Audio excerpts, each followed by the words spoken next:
तो ये कुछ सीन है इंडियन सुपर बाइक कल्चर के।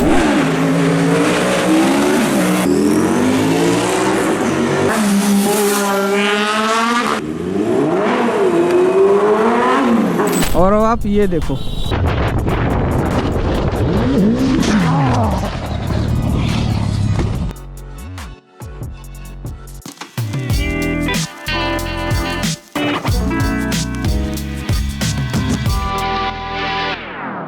Super bikes in India. तो देखो आजकल जो भी बाइक एंथुसियास्ट होता है वो हर एक को ये चाहता है कि भाई हमें भी एक सुपर बाइक चलाने को मिले और हम भी एक सुपर बाइक ओन करना चाहते हैं और बहुत मज़ा आएगा हमें चलाने में। इसको भगाएंगे फास्ट और पिकअप होगा असली, व्हीली मारेंगे, स्टॉप ही मारेंगे, पता नहीं क्या क्या। सुपर बाइक को देख के बस लोगों के मोस्टली यही आता है दिमाग में। तो एक बार स्पाइडरमैन चाचा ने हमारे कहा था with great power comes great responsibility. Reaction बहुत अच्छे मिलते हैं, बाइक को देखते लोग बहुत हैं इसको।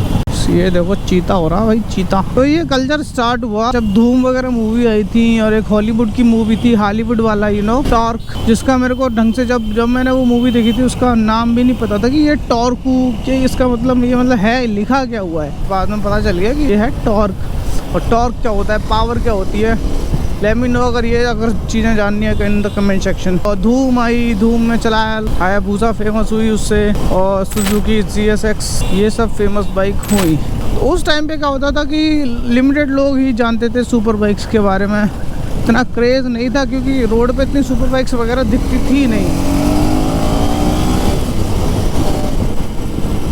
फिर आया YouTube। उस टाइम पे YouTube भी इंडिया में इतना फेमस नहीं था, YouTube पे कोई नहीं जानता था क्योंकि 2G इंटरनेट हम चलाते थे, वाईफाई हर एक कोई अफोर्ड नहीं कर सकता था और ना ही वाईफाई सबके घर में होता था उस टाइम पे, क्योंकि वो बहुत महंगा और इनएक्सेसिबल चीज़ थी, वो कंपनी हर एक जगह प्रोवाइड नहीं करती थी। मेरे को याद है आज भी मैं एक 3G डोंगल यूज़ करता था जिसमें कि इंटरनेट भी बड़े मुश्किल से चलता था, kbps की स्पीड आती थी। तो उस टाइम पे यूट्यूब कौन ही देखता था, कोई नहीं, क्योंकि डेटा ही नहीं होता था, ना स्पीड होती थी।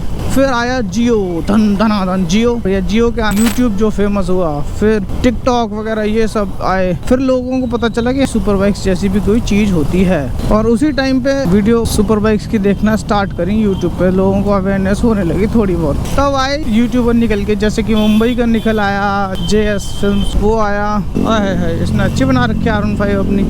तो ये सब मेन स्ट्रीम यूट्यूबर, फर्स्ट जन के यूट्यूबर आए थे इंडिया में उस टाइम पे। फिर वो लोग फेमस होने लगे, व्यूअरशिप अच्छी आने लगी उनकी और यूट्यूब पे वो चमक गए एक तरह से।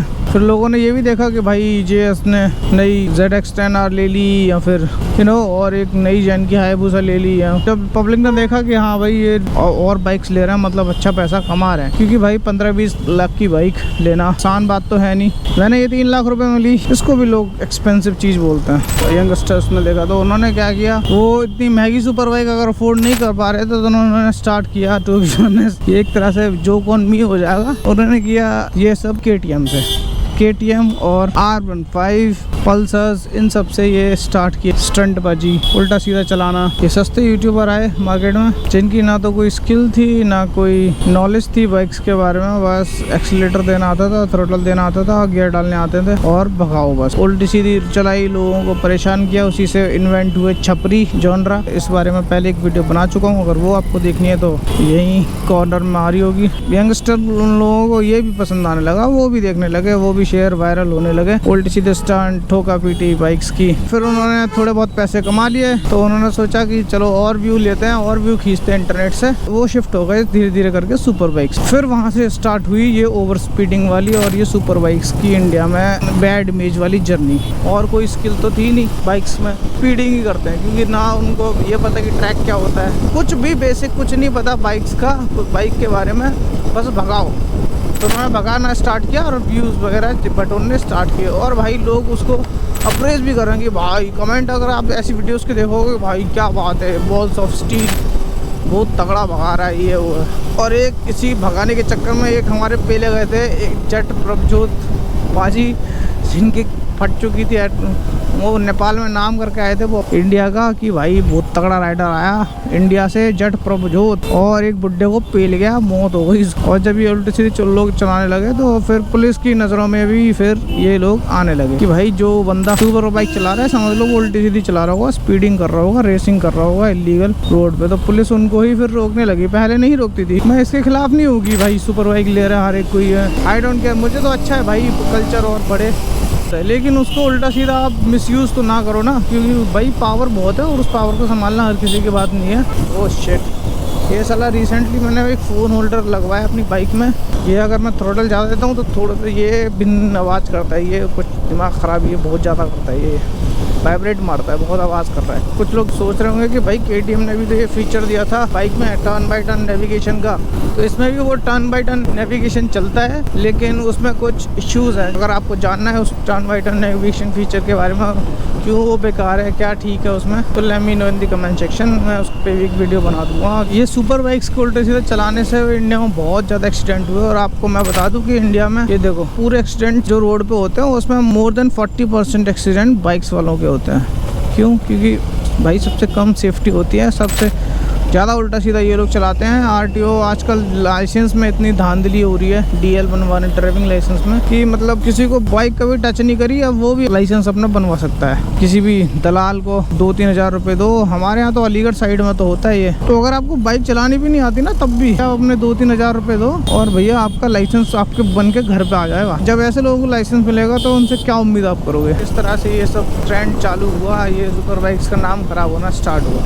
और सब चीज़ का सॉल्यूशन क्या है, अगर आपके कभी प्लान हुआ आगे लेने का या फिर आपके पास होगी, क्या चीज़ें ऐसी हैं जो ध्यान में रखना चाहिए जिससे कि ये इस बाइकर कल्चर का नाम खराब ना हो। First of all safety, riding gears, jackets, helmets, gloves, ये सब आप ज़रूर पहनो। राइड पे अगर जा रहे हो तो अपनी सेफ्टी के लिए सबसे पहले वही मेन स्टेप है कि आप राइडिंग गियर्स पूरे होने चाहिए आपके पास, पूरे नहीं तो at least basic like helmet, shoes और ग्लव्स होने चाहिए ज़रूर। दूसरा, अगर आपको राइडिंग कल्चर के बारे में और अच्छे से जानना है, आपको एक प्रॉपर एक अच्छा राइडर बनना है, बाइक्स के बारे में और जानना है, तो आपको ये बाइकर ग्रुप ज्वाइन करने चाहिए। मैंने भी एक ज्वाइन करने वाला हूँ ग्रुप, जिसमें कि मैं राइड पे जाऊँगा नेक्स्ट मंथ। जैसे DBBR एक ग्रुप है दिल्ली का, तो ऐसे हर सिटी में मोस्टली इनमें ग्रुप्स होते हैं बाइकर के, जो कि कुछ ग्रुप अच्छे होते हैं, ठीक ठाक बढ़िया प्रोफेशनल होते हैं, और कुछ ग्रुप यही होते हैं छपरियों वाले।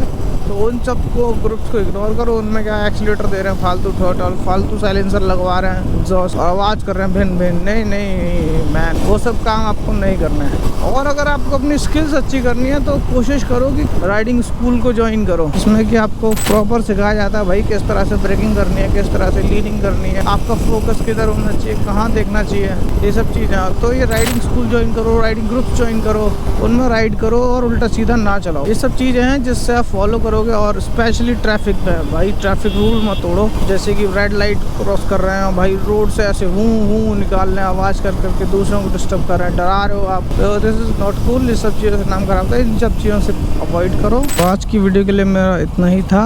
और इस वीडियो को लेकर कोई प्रतिक्रिया कमेंट है तो let me know in the comment section, I will be happy to answer. क्या मैं अब तक तो सारे जितने कमेंट्स हैं मैं सबके रिप्लाई दे रहा हूँ, एक एक चुन चुन के, कोई भी कमेंट में छोड़ता नहीं जिसका मैं आंसर नहीं दे रहा हूँ। तो आपकी कोई भी क्वेरी है तो आपको कमेंट में बताओ। मज़ा आया हो तो सब्सक्राइब, लाइक, शेयर, व्हाटएवर।